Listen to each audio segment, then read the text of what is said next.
Here I am on Super Tuesday. I'm at a Democratic polling station in Edinburgh where Democrats can vote abroad. After today, we'll have a much clearer idea of who's in with a real chance of winning the presidency. Today is make or break for all involved. There are more delegates on offer today than on any other day in the election calendar. The more delegates you have, the more likely you are to win the White House. The three frontrunners for the Democratic and Republican nominations are Hillary Clinton, Donald Trump and Bernie Sanders. Let's go see what the voters think inside. Bernie Sanders. He's the only candidate who actually supports democracy. Hillary Clinton has sort of been supported by Wall Street and big pharma and other corporations for a long period of time. And American democracy, including Congress, has sort of been through donorship bought and sold, and Bernie Sanders is the only one running a campaign supported solely by the people and for the people. I feel like Bernie just goes further, and I feel like he's a better candidate. I just think he really believes in what the U.S. should be. Oh, we may have voted differently. I have. I voted for Hillary Clinton, and I voted for Bernie Sanders. Yeah. What are your reasons behind your choices? I think she's the most qualified on the global political stage over anybody. Actually, for me, it was a very close tie between Bernie and Hillary. So I did a test online just to double check where I stood, and they were 1% off. But in the end, I went for Hillary. How about yourself? I think it was also very close for me. Ultimately, for me, it was about healthcare. I've lived in the UK for 14 years now, so national healthcare is extremely important to me. And I know Bernie is a fan of single payer, so that was it that cinched it for me, really. I'm originally from Colorado, but I've actually lived out here for 12 years. I'm married to a Scotsman, I've got 2 kids, and I've just voted for Hillary. It was a difficult choice. I like them both. They both have a long list of pros and cons. I like Bernie's idealism. I would love it if he could fulfill all of his dreams, but normally I think Hillary can get the job done. It's appalling. Yeah. The Republican Party is just a joke right now. I don't know how. I have friends who are Republicans, and I don't know how they can stand to say that they're Republican in public right now because they don't have a single sane constituent running. It's dreadful. Yeah. Well, I have family members that are Republican as well, and it is really tough. I think basically the solution is just to not talk about politics for the next 9 months. Yeah, it's a little bit scary. I don't agree with Donald Trump, especially. There's sort of a disbelief that he's leading the polls.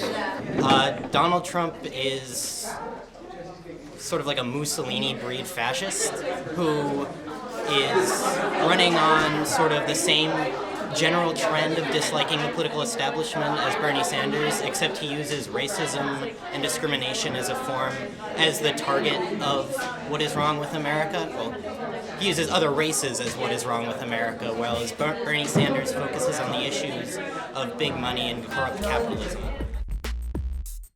But overall, actually, I think he's done an excellent job. He's had a lot of policies that I really respect and I'm grateful for. I'm so glad he blocked the Keystone pipeline. I mean, he's smart, he's eloquent, he's well-educated, he's a Democrat. What do you want? You think Obama would win a third term if he could run? Oh, that would make my vote really difficult, I have to say. Yeah. I would vote for him. I think I probably would as well. Yeah. Well, my name is Dennis Desmond. I'm the voting center manager here in Edinburgh for the Democrats Abroad Global Presidential Primary. We are Democrats Abroad here is a state party. It's a state committee of the Democratic Party. We are like a 51st state, and our members are all of those overseas Democrats who are not resident in the USA. We cover nearly 200 countries, and this event is going on today in well over 100 countries. Well, we have a very exciting year with 2 amazing Democratic candidates for the presidential nomination. And the Democratic Party has an official 51st so-called state committee, the Democrats Abroad, and we help extend the franchise to people who are resident abroad. And today we're running a voting center in Edinburgh so that people can come and vote in our primary election and decide on decide on the candidates that we send to the National Convention in July in Philadelphia. Right across the media spectrum, there's been non-stop analysis and discussion, and there's plenty more to come yet, right up until the presidential election on November 8th, 2016. Trump has too big an ego to be anybody else's pawn. He's running here because he wants to, because it's a win-win predicament for him. Best case scenario, he's president, and worst case scenario, his brand is bigger than ever. Now, if you're a Democrat, Hillary Clinton will almost certainly be your nominee. There are a few other people that the Democrats have talked about maybe running. Hillary Clinton is the name that the most people are familiar with because she's been in the national spotlight for decades. She's been First Lady, a senator, a presidential frontrunner in 2008, and Secretary of State. Not to mention that, she is a she. But there are also significant differences on critical issues. Let's take a look, issue by issue, at how Bernie Sanders and Hillary Clinton differ.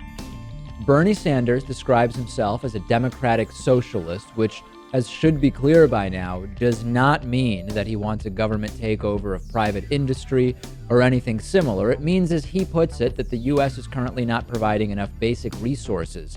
Hillary Clinton, on the other hand, when asked whether or not she sees herself as a liberal, has avoided labeling herself in that way. And she has said that what differentiates her from more progressive candidates is that she likes to, quote, get things done. There is so much excitement around Donald Trump. And then there's excitement around those people who are trying to stop Donald Trump. And I think that's what you're seeing here. You see an amazing turnout because people are either excited about Trump or they're super excited about trying to beat Trump. And this is what's pushing this type of turnout. I think this is going to translate into the general election, especially if Trump wins, which it looks like he will. I mean, this is still the South. And I don't think socialism sells well. No, not really. Not outside not the coastal areas. Yeah, well, the northern coastal not as well areas. as it sells in Vermont college towns. No. The reason this campaign is doing well because we're talking about the issues that impact the American people.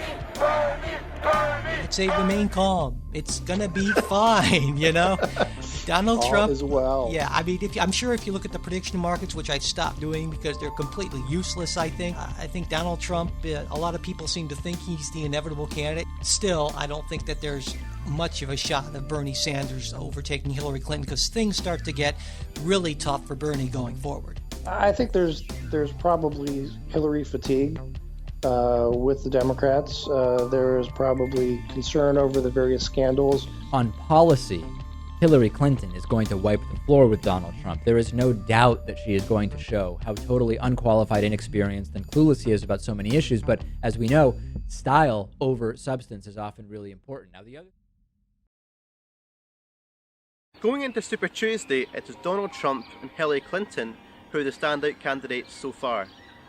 Donald Trump is seen as an outsider, but also offering a fresh America in contrast to the out-of-touch Washington elite. His support is on the rise all the time, as he's received key endorsements from the likes of New Jersey Governor Chris Christie, Alabama Senator Jeff Sessions, and also from Mike Tyson.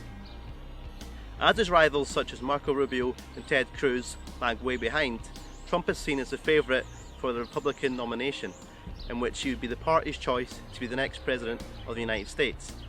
As for the Democrats, many believe it will be Hillary Clinton who will be victorious in the end. This is after she has overcome scandals such as being paid large sums of money to give speeches to Wall Street, and also after an email scandal which happened when she was Secretary of State under President Obama. Her opponent is Vermont Senator Bernie Sanders. See, he's more radical than most candidates. He's all about socialism. He wants to give free university to students all across America and also introduce a more equal and affordable healthcare system, much like the NHS we have here in Britain. There's still plenty of time for candidates to change voters' minds, as the nominations are not announced until July, which will be in Philadelphia and Cleveland. So who will win come November? Is Hillary Clinton the rightful heir to President Obama's legacy, or is Bernie Sanders needed to sort out Washington? How about Donald Trump? Can he actually be caught by Marco Rubio and Ted Cruz? Is the controversial billionaire even electable? One thing is for sure, that over here in the UK, the American election has definitely had an impact, and come November 8th, I'll be watching.